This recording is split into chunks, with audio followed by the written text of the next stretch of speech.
This channel does not promote any violent, harmful, or illegal activities. All content provided by this channel is meant for an educational purpose only. Brought to you by V-Guard.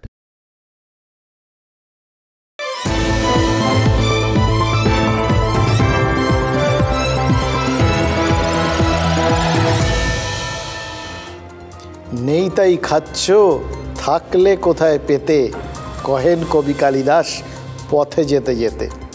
একদিন একটা পশু পথে পড়েছিল আর কাক চিল শকুনরা তাকে ঠুকরে ঠুকরে খাচ্ছিল। সেটা দেখি কবি কালিদাস বলেছিলেন, নেই তাই খাচ্ছ থাকলে কোথায় পেতে। নেই মানে এক্ষেত্রে প্রাণের কথা বলছেন। প্রাণহীন তাই খেতে পারছে, কিন্তু প্রাণ থাকলে খাবার পেত কোথায়। বিজেপি নেতারা কালিদাস পড়েছেন কিনা জানি না, পড়লে হয়তো মুখ্যমন্ত্রীকে বলবেন, ভাগ্যিস গত সপ্তাহে বিজেপি কর্মীরা স্লোগান দিয়েছিল, তাই প্রথম দফার ভোটের আগে অ্যাটলিস্ট একটা বিতর্কের বিষয় খুঁজে পেয়েছে তৃণমূল।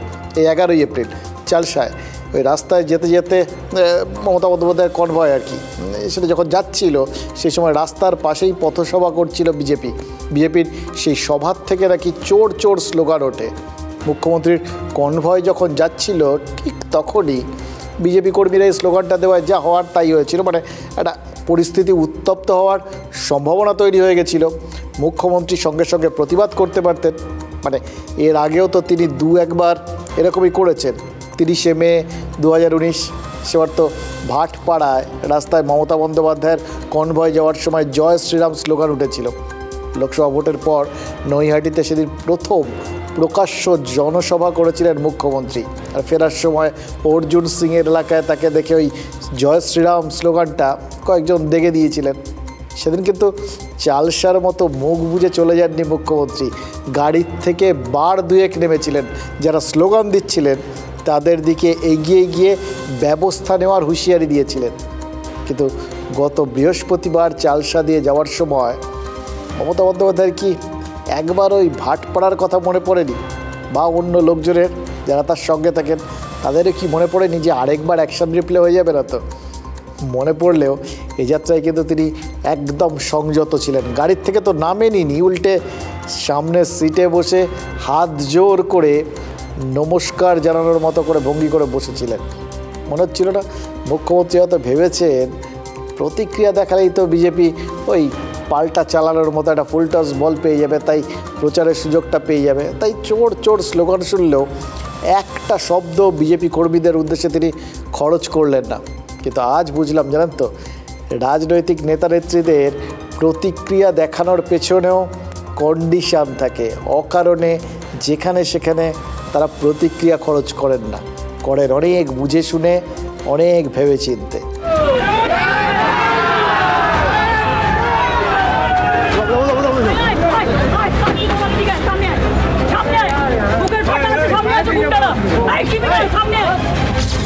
30শে মে 2019 লোকসভা ভোটের পর নৈহাটি থেকে ভাটপাড়া হয়ে ফিরছিলেন মুখ্যমন্ত্রী। জয় শ্রীরাম ধ্বনি শুনে গাড়ি থেকে নেমে পড়েন মমতা বন্দ্যোপাধ্যায়। ভদ্রতার একটা লিমিট আছে। আমি আমার গাড়ি রাস্তা দিয়ে যাচ্ছি, সাহস কত বড় বিজেপির ফ্যাক্টরি বেঁধে আমাকে গালাগালি দিচ্ছে দাঁড়িয়ে। Will take action, will take action.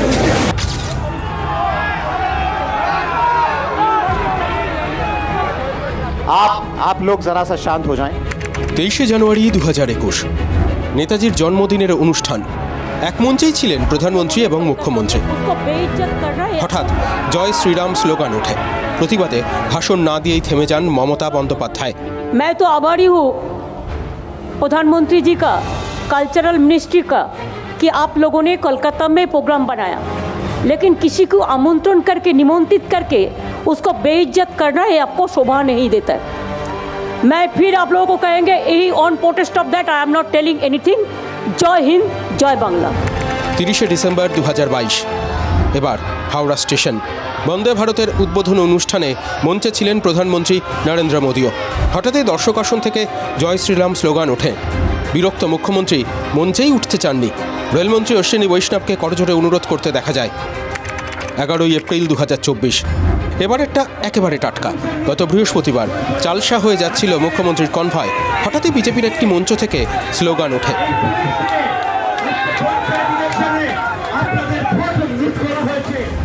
5 দিন পর মঙ্গলবার ময়নাগুড়ির সভা থেকে যার জবাব দিলেন মুখ্যমন্ত্রী।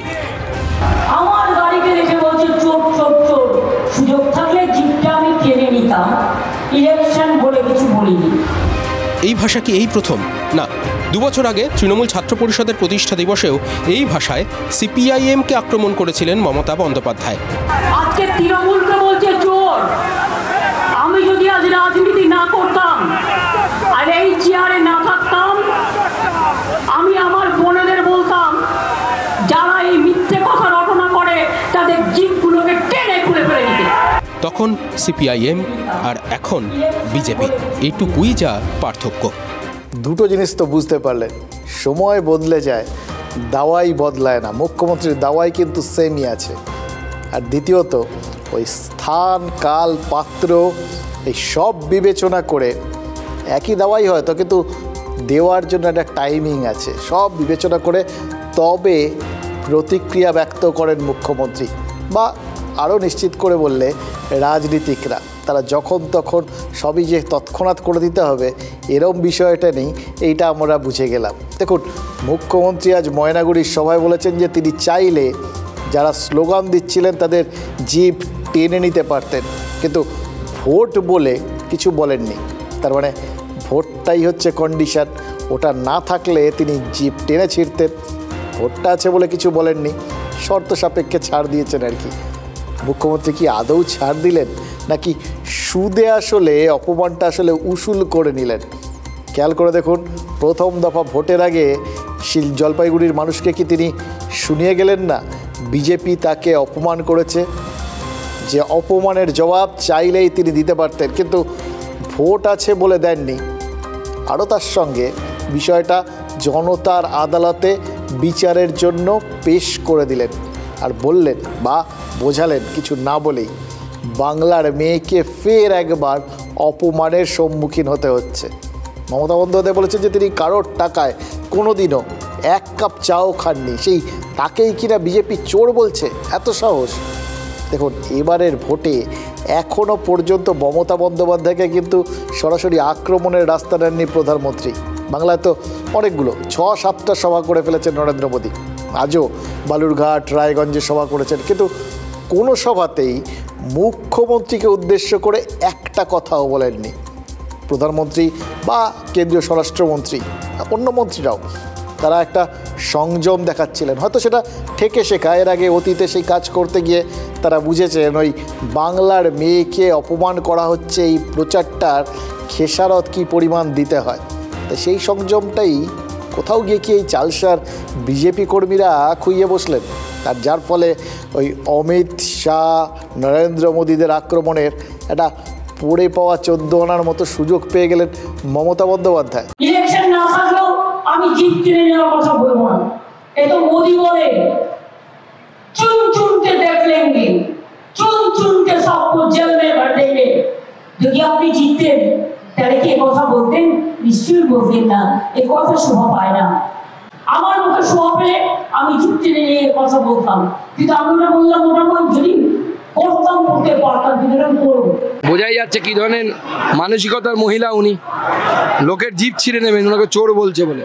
চোরেদের সরকার, চোরেদের পার্টি, চোরেদের সঙ্গে থেকে থেকে আজ মানুষ সাহস পেয়েছে ওনাকে চোর বলার। কেন দেশে এত মুখ্যমন্ত্রী, কাউকে তো কেউ চোর বলে না, জেল খেটে এসে তাকেও বলে না। আজকে কেন ওনাকে বলছে? এই দিনটা কেন দেখতে হচ্ছে ওনাকে? যে কর্ম করেছেন তার ফল ভুগতে হচ্ছে। সেই কথাটা আরেকবার মনে করাই, নেই তাই খাচ্ছ, থাকলে কোথায় পেতে। কালিদাস তো খাবারের কথা বলেছিলেন, আর আমরা বলছি রাজনীতির ইস্যুর কথা। আচ্ছা, সত্যিকারের ইস্যুর কি সত্যিই খুব আকাল পড়েছে? তাই কি ওই কাল্পনিক ইস্যুর অপেক্ষায় হাপিত্তেশ করে বসে আছেন এই রাজনীতিকরা? যদি কোনো একটা ইস্যু তৈরি হয়ে যায় বা ওটার মধ্যে একটা ইস্যু হওয়ার সম্ভাবনা আছে ভেবে নিচ্ছেন, আর তার জন্য হাপিত্তেশ করে বসে থাকছেন। একবার চান্স পেলেই হলো। ওই ক্রিকেট খেলা দেখেছেন তো, ওই স্লিপ ফিল্ডাররা সবসময় ঝুঁকে পড়ে এরকম করে রেডি হয়ে থাকে। একবার ব্যাটসম্যানের ব্যাটের কোনায় একটু বলটা খোঁচা লাগলেই হলো, ঝাঁপিয়ে পড়ে লুফে নেবে। এই ঈদের দিন কলকাতায় রেড রোডের অনুষ্ঠানে মুখ্যমন্ত্রী আশঙ্কা প্রকাশ করে বলেছিলেন যে রামনবমী ঘিরে বাংলায় অশান্তি হতে পারে।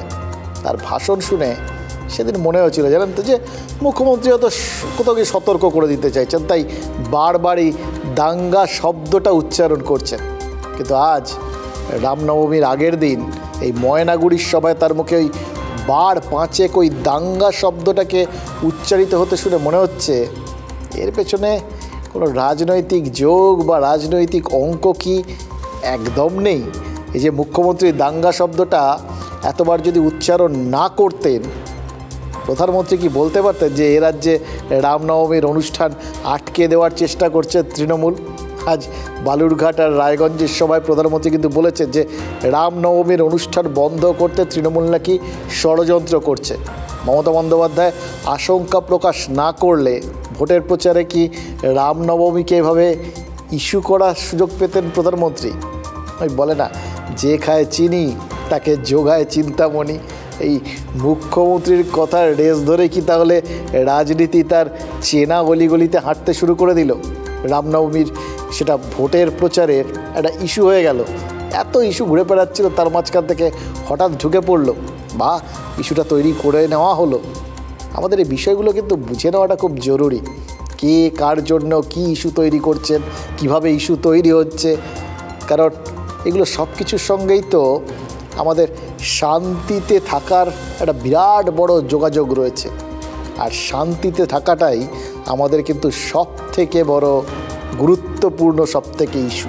मुझे पता है टीएमसी ने हमेशा की तरह यहाँ रामनवमी उत्सव को रोकने की पूरी कोशिश की, सारे षड्यंत्र किए, लेकिन जीत सत्य की ही होती है। इसलिए कोर्ट से अनुमति मिल गई है। पूरी श्रद्धा और भक्ति के साथ रामनवमी की शोभा यात्राएं निकलेगी। কেউ দয়া করে দাঙ্গাতে পা দেবেন না। সব ধর্মই আমাদের ধর্ম, সব উৎসবই উৎসব আমাদের। বিজেপি এটা নিয়ে বাড়াবাড়ি করে, তার কারণ অনেকদিন আগে 19 তারিখ ইলেকশন বলে 17 তারিখ মানে দাঙ্গা করার প্ল্যান করে রেখে দিয়েছে। আমরা দাঙ্গা চাই না, আমরা শান্তি চাই। ও দাঙ্গা করে ভোট দখল করে নেবে আর দেশটাকে বিক্রি করে দেবে। সংখ্যালঘুদের কাছে আমি হাত জোর করে বলবো, সংখ্যালঘুদের কাছে আমি হাত জোর করে বলবো, কোনো দাঙ্গা কাউকে করতে দেবেন না। দেখুন, এই রামনবমী এতবার করে প্রচারের ইস্যু হয়ে যাচ্ছে কি এর সঙ্গে কোথাও গিয়ে একটা আশা আশঙ্কা যোগ হয়ে রয়েছে বলে ভাবছেন তো? এখানে আশা আশঙ্কা বলতে হয়তো অশান্তি টশান্তির কথাই বলছি বা তার ফল কি হতে পারে সেই সব কথা বলছি না, সেটা না। এই রামনবমীর মধ্যে দিয়ে কোথাও গিয়ে এই রাম বা আরও নির্দিষ্ট করে বললে রাম মন্দির, এটা ফের একবার প্রচারের আলোয় চলে আসবে, এটাই কি কারুর আশা? আর এটা যদি চলে আসে, কোথাও যদি ওই রাম আবেগটা ফের একবার জেগে ওঠে, বেশ কয়েকদিন হয়ে গেল মন্দির হয়ে গেছে, প্রতিশ্রুতি পূরণ হয়ে গেছে, তার একটা আবেগ, তার একটা ওয়েভ কোথাও একটা দেখা গেছিলো, সে তো হয়ে গেছে, হয়তো সেটা ধামাচাপা পড়ে যাচ্ছিল। ফের একবার এই রামনবমীকে কেন্দ্র করে সে রাম মন্দিরের ইস্যুটা জীবন্ত হয়ে উঠবে না তো? এটাও কি কারুর আশঙ্কা? মানে একই সঙ্গে রাম মন্দির, আশা আর আশঙ্কার নাম কারুর কাছে ভোটের ক্ষেত্রে আর কি। সেই জন্যেই কি এত বেশি করে এটাকে নিয়ে কোনোভাবে রামনবমীটাকে একটা ধামাচাপা দেওয়ার বা উস্কে দেওয়ার চেষ্টাটা একসঙ্গে চলছে? বোঝার দরকার আছে রাজনীতি কোনখান থেকে কীভাবে খেলে, এটার পেছনে সবসময় বেশ কিছু ওই বললাম স্থান, কাল, পাত্র এবং দূরদৃষ্টি থাকে। কলকাতা হাইকোর্ট কিন্তু স্পষ্টভাবে বলে দিয়েছে, জানেন তো, যে রামনবমীর মিছিল কিভাবে হবে বলেছে, কিন্তু কিভাবে হবে, কি কি শর্ত সাপেক্ষে হবে, তার জন্য বেশ কিছু নির্দেশ দিয়ে দিয়েছে। প্রধানমন্ত্রীর মুখেও ওই আদালতের নির্দেশের কথা তো শুনলেন, যে আদালতের নির্দেশেই রামনবমীর শোভাযাত্রা হচ্ছে, আর আটকানো যাবে না। এই রকম একটা পরিস্থিতি যখন প্রধানমন্ত্রী শুদ্ধ ওই আদালতের নির্দেশটাকে কোট করে দিচ্ছেন, তখন কিন্তু আবার একদম চ্যালেঞ্জের সুর শোনা গেছে দিলীপ ঘোষের মুখে। দিলীপ ঘোষ বলেছেন যে যাই বলুক তিনি তার মতো করে রামনবমীর মিছিল করবেন। এবার এই বিষয়টা বলা মানে কোথাও গিয়ে দল যেরকমভাবে যে অনুশাসন মেনে যে চিন্তাভাবনা নিয়ে চলুক, তিনি তার মতো করে চলবেন, এটাই কি বোঝাতে চাইলেন? মানে একটু ব্যতিক্রমী একটা চরিত্র হিসেবে বোধহয় প্রত্যেক মুহূর্তে নিজেকে খাড়া করতে চাইছেন দিলীপ ঘোষ। স্বতন্ত্র একটা চরিত্র, যার একটা স্বকীয়তা রয়েছে। এটা বোধহয় তিনি ভাবছেন যে এই ভোটে তার ইউএসপি হতে পারে। যা বলেছেন আজকে, তার মধ্যেও তো ওই সব কিছু অগ্রাহ্য করা, ডেয়ার ডেভিল একটা ভাব, সেটা তো স্পষ্ট। হাতে ত্রিশূল নিয়ে বেরোনোর মতো বলেছেন যে তার মিছিলে নাকি 50,000 লোক হবে। আর আদালত কিন্তু বলে দিয়েছে রামনবমীর কোনো মিছিলে 200 জনের বেশি লোক থাকলে কোনো গণ্ডগোল হলে আয়োজকদের সমস্ত দায় নিতে হবে। কোর্ট বলেছে রামনবমী উপলক্ষে কাল আর পরশু শুধু এই 2 দিন শোভাযাত্রা করা যাবে। দিলীপ ঘোষকে তো তাহলে উল্টো বলতেই হবে। তিনি বলে দিয়েছেন যে তার এলাকা মানে এই বর্ধমান দুর্গাপুর লোকসভা কেন্দ্রে নাকি 4 দিন ধরে রামনবমীর মিছিল করবেন। মানে যা লোকে বলবে, আদালত বলবে, ইভিন প্রধানমন্ত্রী যে বিষয়টাকে কোট করবেন তিনি তারও উল্টো পথে, একদম উল্টো পথে হাঁটছেন। স্রোতের বিপরীতে হাঁটাটা কোথাও গিয়ে হয়তো একটা অন্যরকম পন্থার জন্ম নেয়। সেটা চ্যালেঞ্জ বলতে পারেন, সেটা কোথাও গিয়ে সব কিছুকে অগ্রাহ্য করা বলতে পারেন, বা কোথাও গিয়ে স্বকীয়তা বলতে পারেন। কোনটা এবং কোনটা রাজনীতিতে কতটা তাকে ডিভিডেন্ড দেবে সেটা অবশ্য ভোটের ফল দেখলে বোঝা যাবে। কিন্তু বোঝাই যাচ্ছে যে এইবারের ভোটটা বিশেষ করে দিলীপ ঘোষের জন্য একটা অ্যাসিড টেস্ট হতে চলেছে। তার অনেক কিছু এর উপর ডিপেন্ড করবে এবং সেই জন্য নতুন জায়গা, তো নতুন জায়গায় নতুন পরিবেশে নিজেকে প্রতিষ্ঠিত করার সব থেকে সহজ এবং মানে আকর্ষণীয় রাস্তা হচ্ছে এমন একটা কিছু করে ফেলা যে জিনিসটা কেউ করতে সাহস করবেন না। আর তাহলেই কিন্তু মুখে মুখে ঘুরবে। অন্তত যারা জানেন না, চেনেন না, তাদের আলোচনাতেও তিনি ঢুকে পড়তে পারবেন। একবার আলোচনাতে ঢুকে পড়তে পারলেই ব্যাস, ওখানেই তো অর্ধেক কাজ শেষ। তারপরে বাকি কাজটা হয়তো বাকি সব কিছু মিলিয়ে, রাজনীতি, পরিস্থিতি সব কিছু মিলিয়ে হয়তো হয়ে যাবে, এরকমই হয়তো ভাবছেন। কিন্তু পরিষ্কার বোঝা যাচ্ছে একটা অন্য জিনিস, জানেন তো, যেটা আমাদের জন্য একটুখানি চিন্তার বিষয়ই বটে। সোজা ব্যাপারটা হচ্ছে এই রাজনীতির অনুপ্রবেশে একটা সহজ সরল ধর্মীয় বিষয় সেটা না আবার জটিল হয়ে যায়। দেখুন, সত্যিই কি এত দেখনদারির কোনো প্রয়োজন আছে? দেখনদারি যত বেশি হবে ততই তো সংঘাতের রাস্তা তৈরি হবে। সেই জন্যই তো আদালত ওই সীমিত সংখ্যক লোক নিয়ে মিছিল করতে বলেছে। উদ্যোক্তাদের দায় নিতে হবে সে তো পরের কথা, তার আগে যা যদি অন্য কিছু হয়ে যায় তার দায়টা কে নেবেন? কি দায় নিয়ে হবেই বা কী? ক্ষতি তো তখন যা হওয়ার হয়ে যাবে। এই জন্যই তো 4 দিন নয় 2 দিন মিছিলের অনুমতি দিয়েছে আদালত। তাহলে দিলীপ ঘোষ সেটাকে মানছেন না কেন? নাকি তিনি একদম কমপ্লিটলি একটা রেবেল, একটা প্রতিপক্ষ খুঁজে বেড়াচ্ছেন সারাক্ষণ আর কি, নিজে একদম কমপ্লিট বিরোধীর ভূমিকায় চলে গেছেন, বিরোধিতার ক্ষেত্রে কাউকে ছাড়তে রাজি নন, কোনো ময়দান তাতে কাউকে তিনি কোনো জায়গা ছাড়বেন না? নাকি তিনি চাইছেন প্রতিপক্ষতার ময়দানে আসুন? এটা কিন্তু বোঝার বিষয়। কারণ একটা জিনিস তো মোদ্দা বুঝতে পারছি দিলীপ ঘোষকে দেখে, ঝানু রাজনীতিকরা কেমন হন, কিভাবে তারা শূন্য থেকেও ইস্যু তৈরি করে নিতে পারে। 200 নয় 50,000-এর মিছিল হবে, কেউ আটকাতে পারে না। মামদোবাজি পেয়েছো নাকি? 500 বছর আমাদের পূর্বপুরুষরা বলিদান দিয়ে রাম মন্দির প্রতিষ্ঠা করেছেন। আমরা বিজয় উৎসব করবো না? তোমরা এটা গ্রিগিং করে ইলেকশন জিতে গিয়ে বিজয় উৎসব করো। সেই জন্য আজ থেকে আমি তো নিজে শোভাযাত্রায় থাকছি, 4 দিন আমি নিজে রামনবমী পালন করব।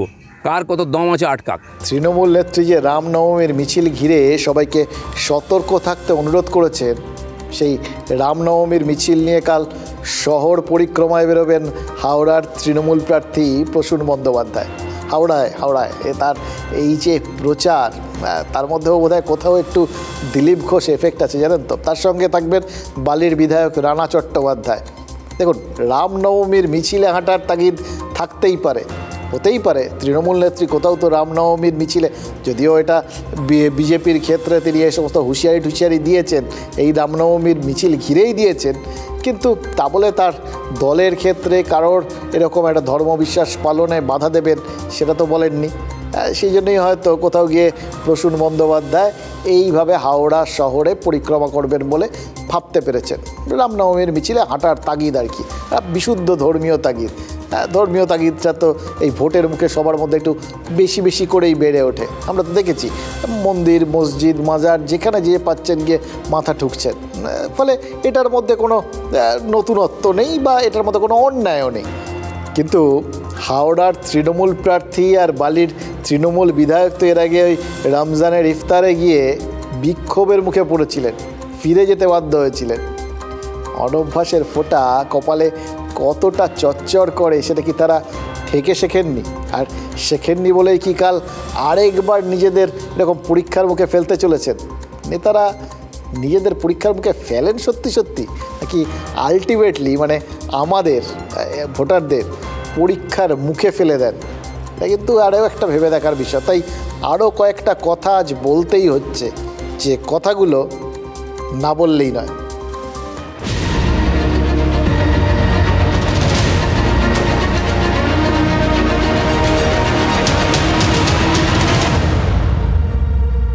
ওই যে বলছিলাম না, রাজনীতিকদের ক্ষেত্রে প্রতিক্রিয়াটা কখন আসবে সেটা কিন্তু খুব ইম্পর্টেন্ট, এবং সেটা অনেকগুলো শর্তের ওপর নির্ভর করে, স্থান, কাল, পাত্র, সময় এসবের ওপর নির্ভর করে। যখন তখন তারা প্রতিক্রিয়াটা ব্যক্ত করেন না। এই যে অভিষেক বন্দ্যোপাধ্যায়ের হেলিকপ্টারে আয়কর অফিসাররা রোববার হানা দিয়েছিলেন, 48 ঘন্টা কেটে গেছে, তারপরেও কিন্তু এমনিতেও মনে হচ্ছে ওই কপ্টারের শখটা কাটিয়ে উঠতে পারেনি তৃণমূল।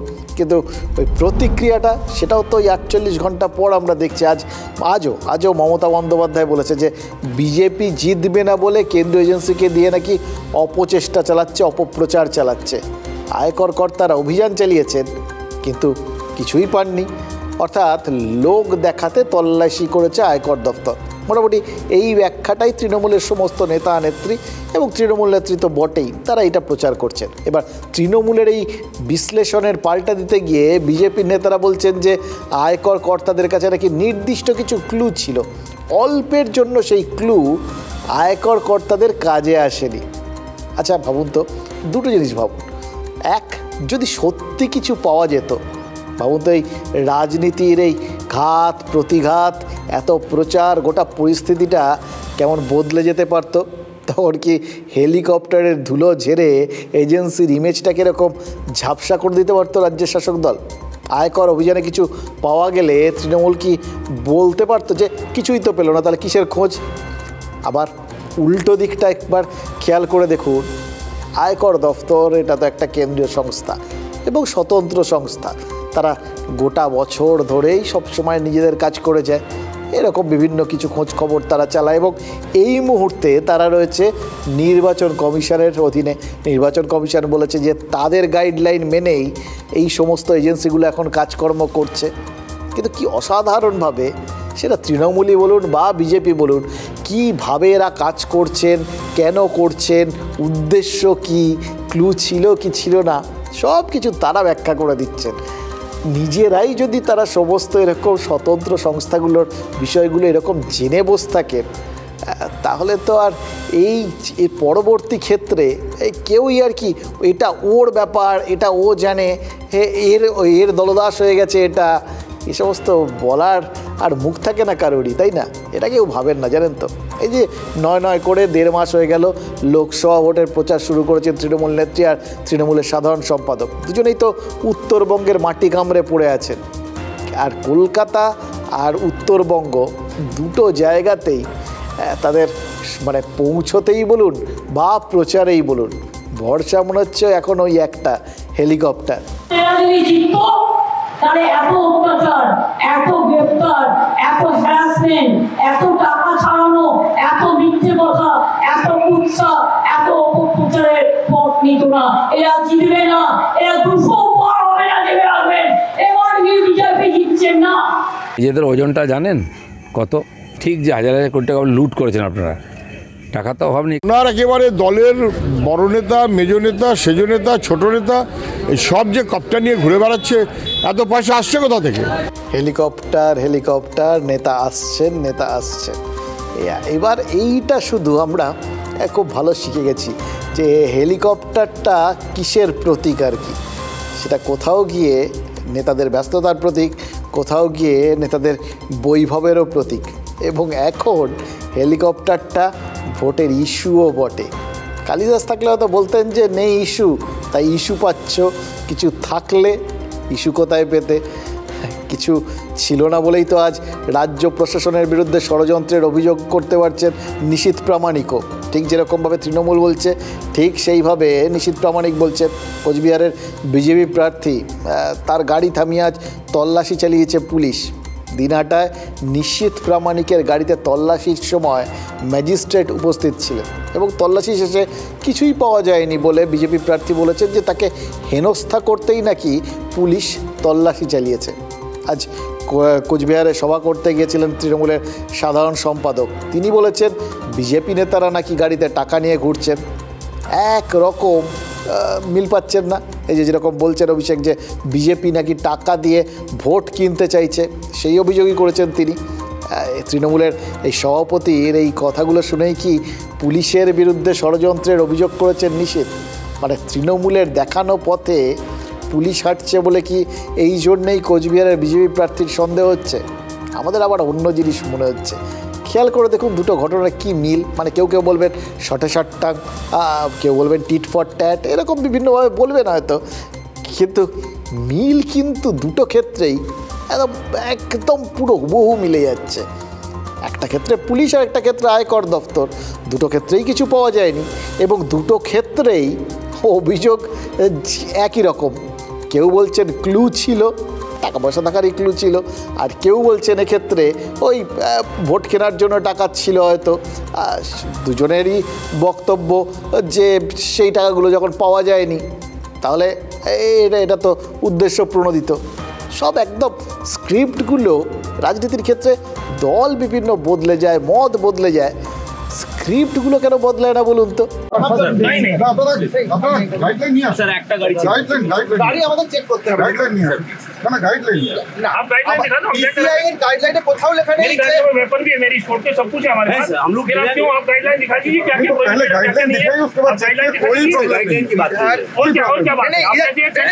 বিজেপি অনেক জায়গায় যাবে, টাকা বিলি করবে। আমি আপনাদের বলবো বিজেপির যে কোনো নেতা আপনার বাড়িতে এসে যদি টাকা বিলি করে, আমাদের নেতারা বলবে টাকা নেবেন না, আমি বলবো নিয়ে নিন, এই টাকা আপনাদের টাকা। এটা অনুরোধ করবো। 500 দিতে এলে বলবে 1000 চাই, 1000 দিতে এলে বলবেন 5000 চাই, আর এমন ভাবে বলবেন যে বাবা বিজেপিকে ভোট দেব। আপনার সাথে 2 নম্বরই করেছে তো 5 বছর, আপনি একদিন করবেন। আপনার সাথে 5 বছর করেছে, সেক্রেট ঠুকঠাক কামারের এক ঘা। বড় ফুলের থেকে টাকা নেবেন আর জোড়া ফুলে ভোট দেবেন। আর 4 তারিখ যখন ভোট বাক্স খুলবে, দিল্লির নেতারা, পদ্ম ফুলের নেতারা যেন চোখে সর্ষে ফুল দেখে। অভিষেকের বক্তব্য শুনতে শুনতে শুধু একটা কথাই মনে হচ্ছিল জানেন তো, মানে কোথাও গিয়ে দলনেতার কথা তো সাধারণ কর্মীরা সেটা তো শিরোধার্য করে নেন। ভোটের পরেও যদি এই কথাটা ভুলতে না পারেন তাহলে এরাও একনিষ্ঠ কর্মী তো অনেক আছেন, তখন কাদের হাল খারাপ হবে বুঝতে পারছেন তো। সে যাই হোক, কিন্তু এই গোটা বিষয়টাতেই আবার ফিরে আসি। একদিকে আয়কর দপ্তর আর একদিকে রাজ্যের পুলিশ। ভোটের আগে কোনো অভিযানেই এদের কোনো লাভ হয়নি, ফলে দুদলই কিছু পায়নি, আর তৃণমূল বিজেপি দুদলই ষড়যন্ত্রের অভিযোগ করছে। কিন্তু যে অভিযানে, মানে এটা দেখে তো মনে হতেই পারে যে যদি পেতো তাহলে অনেক কিছু হতো। তখনই মনে পড়ে যাচ্ছে একটা অভিযানে তো 49 কোটি টাকার ওই পাহাড় উদ্ধার করেছিল ইডি। সেই অভিযানের পরেও তো শিক্ষা দুর্নীতির তদন্তে এজেন্সির তৎপরতাকে চক্রান্ত বলেছিল তৃণমূল নেতারা। এবং পার্থ চট্টোপাধ্যায়ের বান্ধবী অর্পিতা মুখোপাধ্যায়ের 2টো ফ্ল্যাট থেকে ওই নোটের পাহাড় উদ্ধার হওয়ার পর মুখ্যমন্ত্রী বলেছিলেন যে ওই টাকা যে ইডি রেখে আসেনি তার কি প্রমাণ? টাকা কার সেটা তো পার্থ চ্যাটার্জি বা অর্পিতা মুখার্জি কেউ স্বীকার টিকার করেননি। টাকা জারি হোক, ওই ফ্ল্যাটে ছিল বলেই তো লোকসভা ভোটেও দুর্নীতিকে এত বড় ইস্যু করছে বিরোধীরা। কিন্তু একই সঙ্গে এটাও তো ঘটনা, তার মানে কোথাও কিছু পাওয়া গেলেও যার যেখান থেকেই পাওয়া যাক আর কি, সেটাকে যে তখন সবাই ইস্যু করতে দেবেন বা মরমে মরে যাবেন কিছু পেয়ে গেছে বলে, এরকম ভেবে নেওয়ারও কোনো একটা কারণ নেই আর কি। নেতাদের কোনো কথাকেই আপনারা একদম শিরোধার্য বা ফিক্সড বলে ধরে নেবেন না। ইহাও হয় উহাও হয়, দুটোই হয় নেতাদের ক্ষেত্রে। তবে কারুর জানেন তো স্মৃতিশক্তিটা মারাত্মক, এবং তারা এক্সপেক্ট করেন বাকিদের স্মৃতিশক্তিও ঠিক অতটাই শক্তপোক্ত হবে এবং ভুলে গেলে তাদের মনে করিয়ে দেওয়ার কাজটাও তখন তারা করে দেন। আজই যেরকম উত্তরবঙ্গে ভোট প্রচারে এসে প্রধানমন্ত্রী বারবার ওই প্রাক্তন শিক্ষামন্ত্রীর বান্ধবীর ফ্ল্যাটে 49 কোটি টাকা উদ্ধারের কথাটা বললেন। দেখুন, পার্থ চট্টোপাধ্যায়ের সাথে তৃণমূল যতই দূরত্ব তৈরি করুক, অর্পিতা মুখোপাধ্যায়ের ফ্ল্যাট থেকে উদ্ধার হওয়া ওই নোটের পাহাড়ের সাথে তৃণমূলের দূরত্ব মনে হচ্ছে কিছুতেই তৈরি হতে দেবেন না প্রধানমন্ত্রী।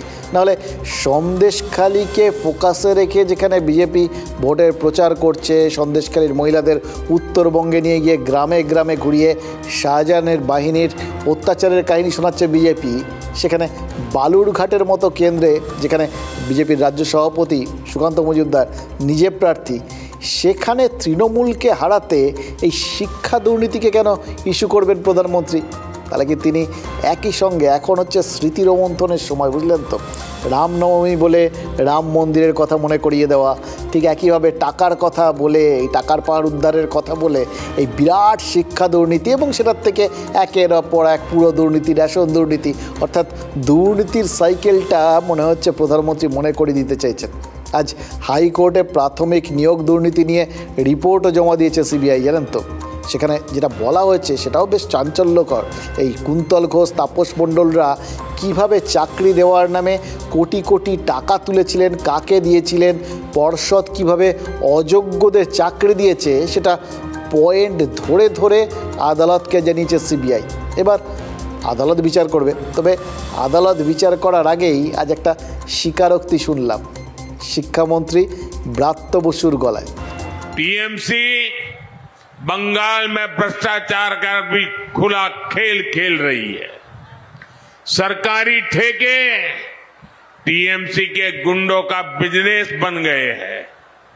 यहां तक कि प्राइमरी शिक्षकों की भर्ती तक में घोटाले हो रहे हैं।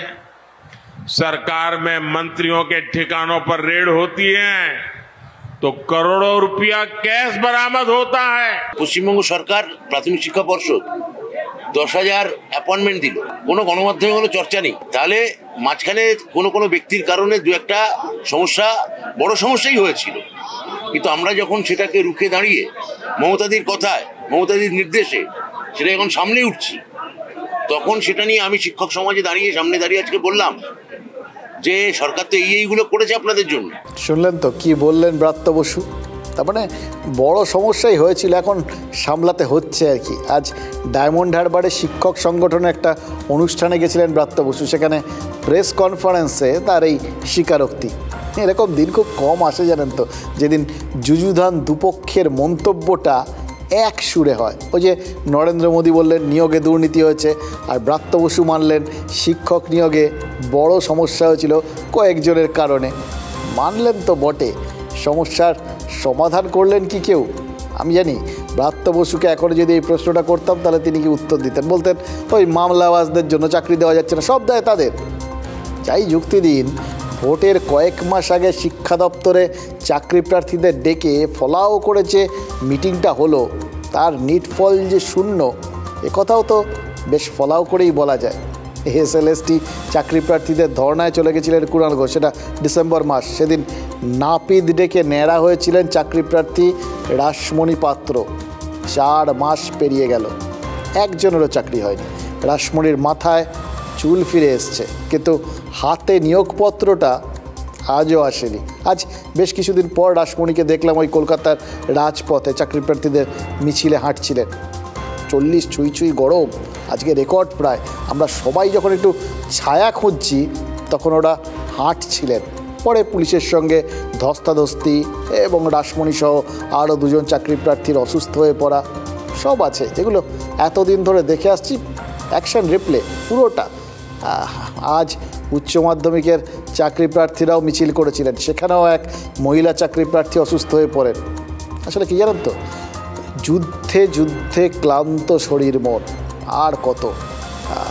যদি মনের মধ্যে মানুষ না খেয়ে বেশ কিছুদিন বেঁচে থাকতে পারে, জল না খেয়ে তাতেও বেশ কিছুদিন বেঁচে থাকতে পারে, এমনকি শ্বাস বন্ধ করেও খানিকক্ষণ থাকতে পারে, কিন্তু আশাটা চলে গেলে তাহলে কিন্তু বেঁচে থাকাটা খুব মুশকিল হয়ে যায়। বড় সমস্যার ধাক্কাটা যে ঠিক কতটা সেটা কি ব্রাত্য বসু বা তার সরকার বা বিরোধী পক্ষ যে যারা আছেন আর কি, যারা এই গোটা বিষয়টাকে রাজনীতির ময়দানে নিয়ে গেছেন, তারা কি বুঝতে পারছেন? গরম হাওয়ার হলকা, দরদরিয়ে ঘাম, 40 ছুঁই তাপমাত্রা, তার মধ্যে মিছিল। রাজপথেই অসুস্থ হয়ে পড়লেন 3 এসএলএসটি চাকরি প্রার্থী, রাসমণি পাত্র, তনয়া বিশ্বাস, বিল্ল ঘোষ। কেন এই গরমে মিছিল? চাকরি হয়নি তাই মিছিল। সরকার প্রতিশ্রুতি রক্ষা করেনি তাই মিছিল। অসুস্থ হওয়ার আগে রাসমণি, তনয়ারা বলেছিলেন, আমাদের সরকার বারংবার প্রতিশ্রুতি দিয়েছেন, বারংবার আলোচনা বৈঠক করেছেন এবং আমাদের ডেডলাইনও বেঁধে দেওয়া হলো নিয়োগের। তো সেক্ষেত্রে কিন্তু আমাদের নিয়োগটা আলটিমেটলি হলো না। আজকে 1129 দিন শুধু আমরা শুধু আমাদের নিয়োগটা চেয়েছিলাম, নিয়োগটা চাকরি চেয়েছিলাম। আমরা অন্য কোনো দাবি নেই আমাদের, যে আমরা পড়াশোনা করে রাজ্যকে পড়ে চাকরি পেয়েছি, কিন্তু আজ তার প্রতিদান মাননীয় মুখ্যমন্ত্রী আমাদের এই দিচ্ছেন। আজ আমাদের অবস্থানটা মাননীয় মুখ্যমন্ত্রী বুঝিয়ে দিয়েছেন। কোথাও নিয়োগের জন্য স্টে নেই। সরকারের সদিচ্ছা দেখাক, আর কবে দেখাবে? শুধুমাত্র 4 দেওয়ালের মধ্যে আলোচনা বৈঠক নয়, কোর্টে গিয়ে বলুন, উপযুক্ত হলফনামা দিন যে যোগ্যদের নিয়োগ করতে চাই। রাসমণিরা 2016 সালে এসএলএসটি পরীক্ষায় বসেন। তার আগেও 2014 সালে উচ্চ প্রাথমিকের পরীক্ষা হয়। গোটা প্যানেলটাই এখন অপেক্ষায়। সেই মিছিলেও অসুস্থ হয়ে পড়েন এক চাকরি প্রার্থী, শর্মিষ্ঠা দাস বারিক। এসএসকেএম হাসপাতালে নিয়ে যাওয়ার পথে শর্মিষ্ঠার আরতি, মাননীয় মুখ্যমন্ত্রী মানব দরদের মাননীয়ার কাছে আমাদের অনুরোধ, দয়া করে আপনি আমাদের এই ব্যবস্থাটা করে দিন। আমাদের যে 10 বছর চলে গেছে, আমাদের 10টা বছর হয়ে ফিরিয়ে দিন, নাহলে আমাদের ইন্টারভিউ নিয়ে নিয়োগ দিন। নিয়োগ ভোট মেটার পর কি প্রতিশ্রুতির কথা মনে থাকবে সরকারের? মনে থাকবে? আসলে শর্ট টার্ম মেমোরি বলে একটা কথা এক্ষেত্রে ভুলে গেলে চলবে না। নেতারা বিশ্বাস করেন আমরা যারা সাধারণ মানুষ, মানে সাধারণ বলে পরিচিত আর কি, যাদের এইভাবেই দেখেন নেতারা, তাদের স্মৃতিশক্তি অত্যন্ত দুর্বল।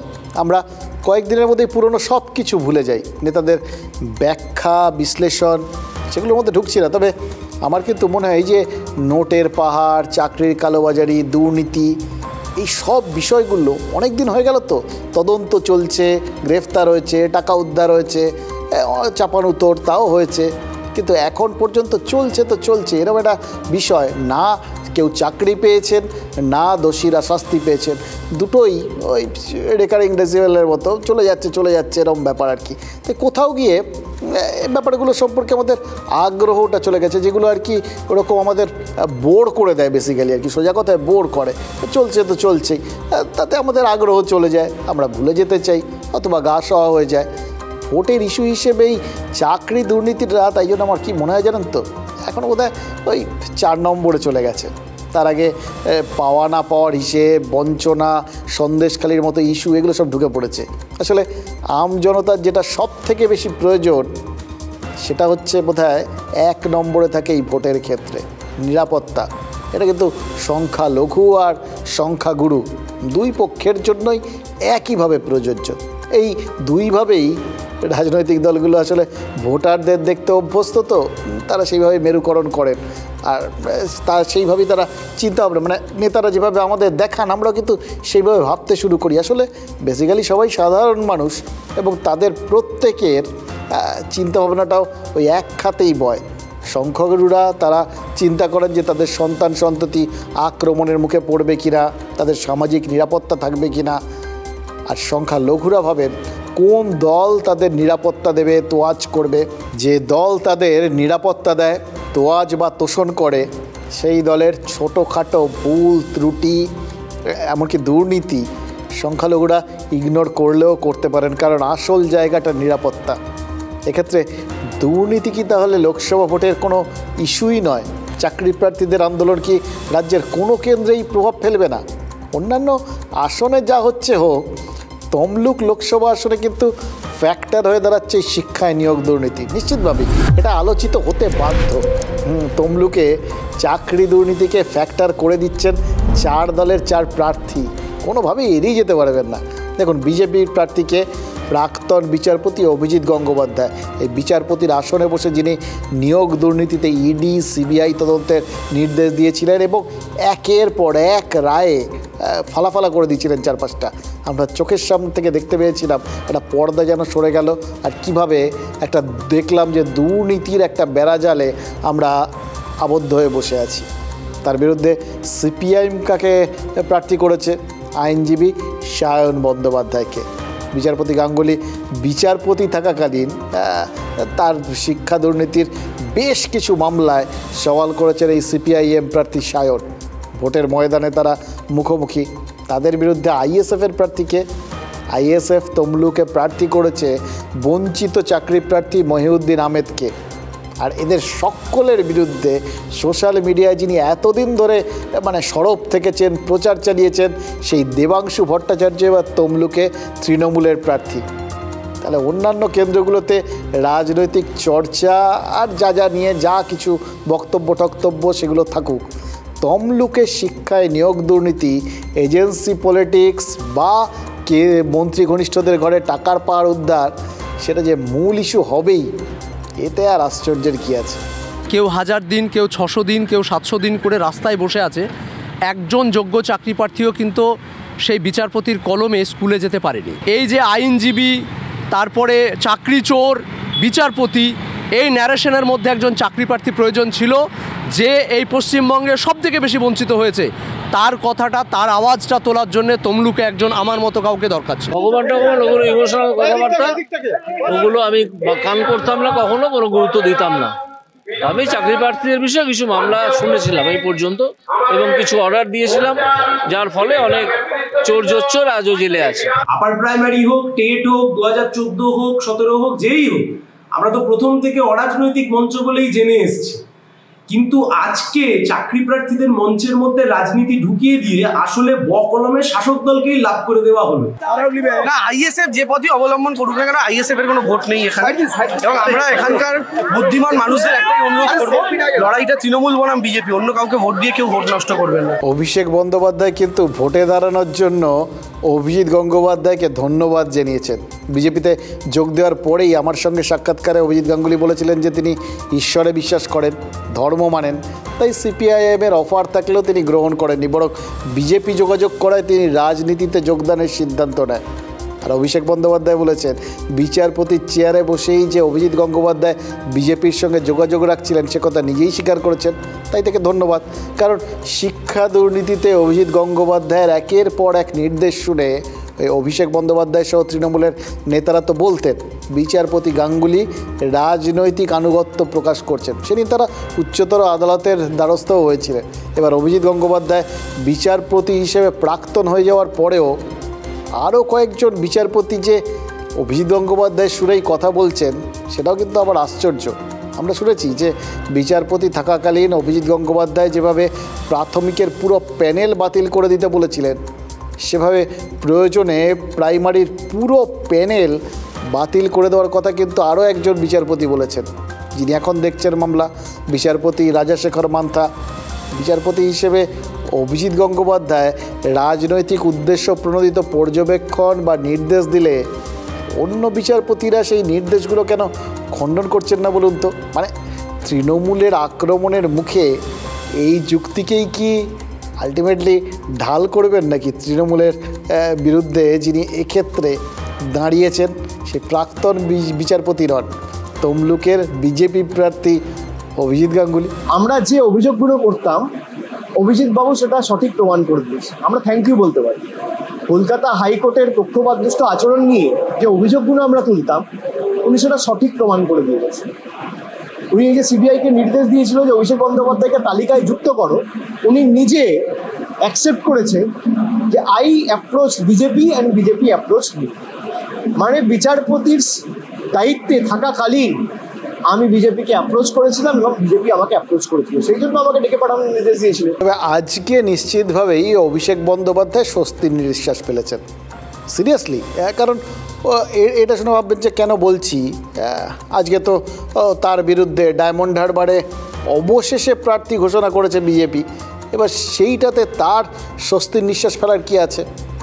তার সবথেকে বড় কারণ হচ্ছে কোথাও গিয়ে যদি আলটিমেটলি বিজেপি প্রার্থী ঘোষণা করতে ভুলে যেত তাহলে কী লেভেলে প্রচার হতো ভাবতে পারছেন। কোথায় গিয়ে দাঁড়াতো গোটা প্রচারের অভিমুখটা, সেক্ষেত্রে তো অন্তত দুদলই একটা অস্বস্তির হাত থেকে বাঁচলো আর কি। ডায়মন্ড হারবারে বিজেপির প্রার্থীর নাম অভিজিৎ দাস। রাজনীতিতে তিনি সেভাবে পরিচিত নাম না, কিন্তু এই ডায়মন্ড হারবারের জন্য পরিচিত মুখ, দক্ষিণ চব্বিশ পরগনা রাজনীতিতে চেনা মুখ।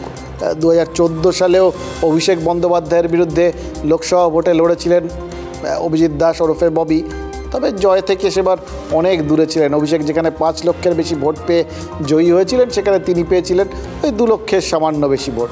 2019 সালে তাকে আর টিকিট দেয়নি বিজেপি, তার বদলে বিজেপি প্রার্থী করেছিল নীলাঞ্জন রায়কে। এবার আবার কিন্তু অভিজিতের ওপরেই ভরসা রাখছেন বিজেপির শীর্ষ নেতৃত্ব। আর ডায়মন্ড হারবারে বিজেপি প্রার্থী বলেছেন তিনি শুধু জিতবেন না, তিনি নাকি অভিষেক বন্দ্যোপাধ্যায়ের জামানত জব্দের ব্যবস্থা করবেন। দেখুন, ডায়মন্ড হারবারে বিজেপি প্রার্থী কতটা উচ্চাকাঙ্ক্ষী সেটা তার বক্তব্য শুনে তো বোঝা যাচ্ছে, কিন্তু তার ওপরে গোটা ব্যাপারটায় কোথাও গিয়ে কি উচ্চাকাঙ্ক্ষায় কোথাও গিয়ে একটুখানি লাগাম লাগানোর কাজটা অলরেডি কি তার দলই করে দেয়নি? দেখুন, খেয়াল করে দেখুন, রাজ্যের 42টা লোকসভা আসনের মধ্যে সবার আগে, মানে তখন লোকসভা ভোটের থেকে অনেক দূর, তখন থেকে বা পারলে আগের লোকসভা ভোট থেকেই বলা যায় যে এই ডায়মন্ড হারবারকে টার্গেট করেছিল বিজেপি। কারণ হচ্ছেন অভিষেক বন্দ্যোপাধ্যায়।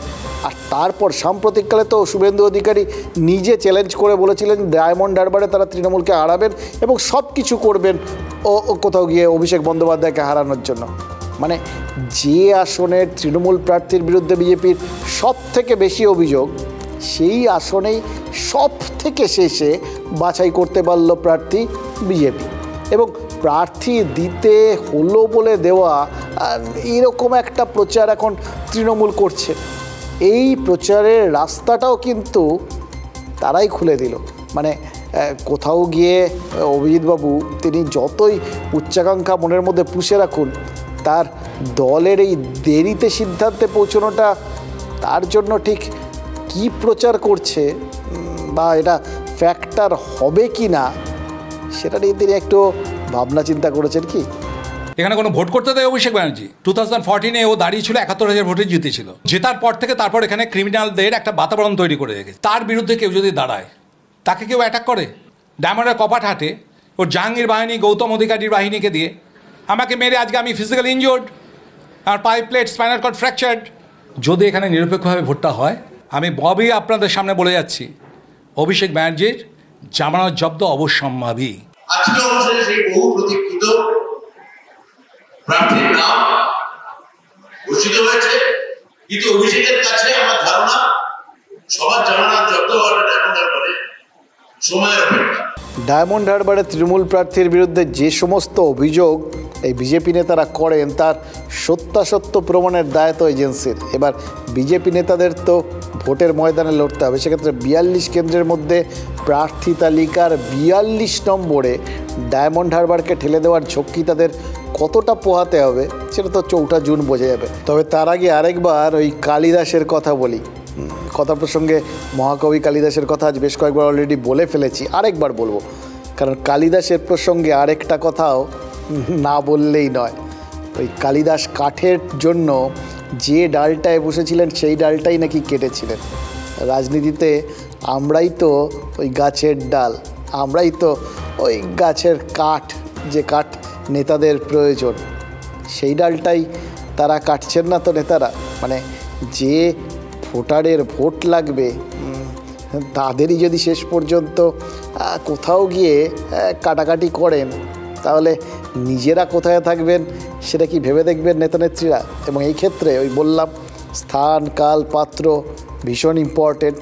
এই যে রেখা পাত্রকে বিজেপি প্রার্থী করেছে ওই সন্দেশখালী ঘটনার জন্য, সেখানকার প্রতিবাদী মুখ, তাকে প্রার্থী করেছে তিনি বসিরহাটে গিয়ে।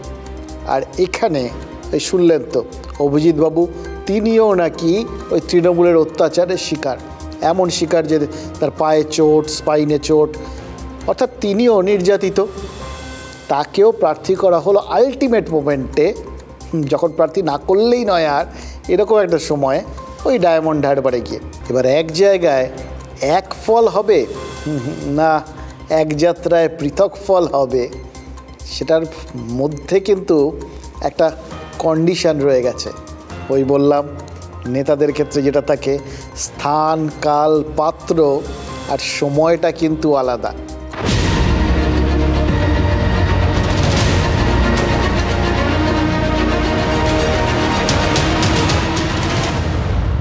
Brought to you by V-Guard.